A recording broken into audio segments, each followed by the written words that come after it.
আসসালামু আলাইকুম।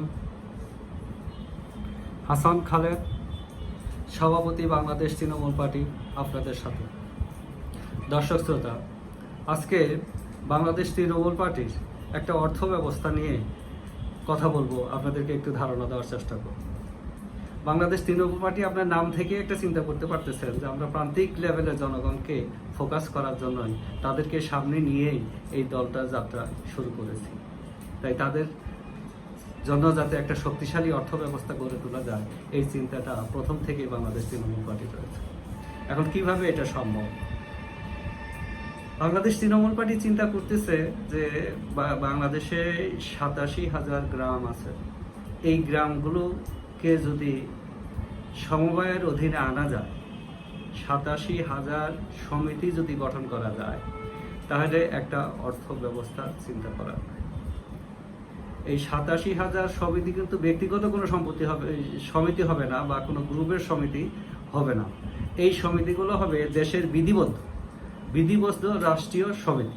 সংসদে আইনের মাধ্যমে এই সমিতিগুলো গঠন করা হবে। এই সমিতির সদস্য কারা হবে? ওই যে গ্রামের স্থায়ী বাসিন্দারা আছে, ওই গ্রামের স্থায়ী বাসিন্দারাই, নারী পুরুষ উভয়ই, একটা সময় পরে তারা গ্রামীণ সমিতির সদস্য হবে।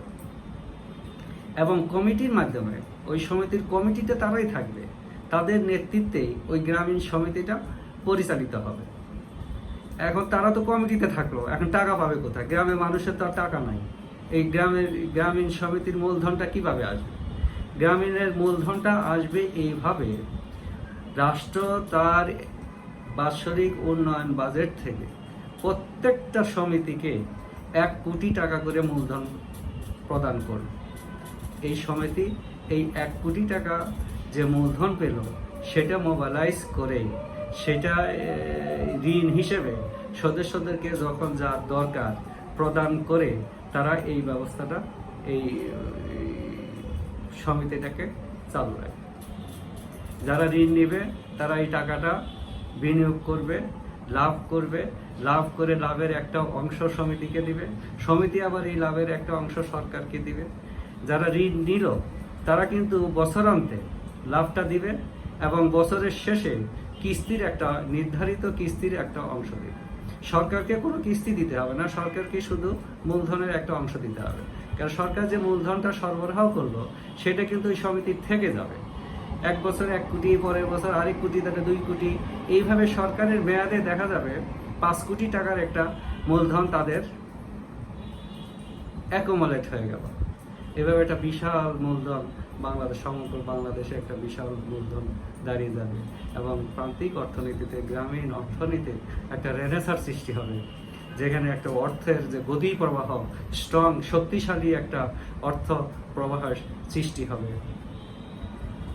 এইভাবে বাংলাদেশ তৃণমূল পার্টি প্রান্তিক জনগোষ্ঠীকে টাকা দিতে চায়, ঋণ দিতে চায়, মূলধন দিতে চায়, তাদের বেকার সমস্যা সমাধানের জন্য, তাদের ব্যবসা বাণিজ্য করার জন্য, স্বকর্ম সৃষ্টির জন্য টাকা দিয়ে দেশের অর্থনীতিকে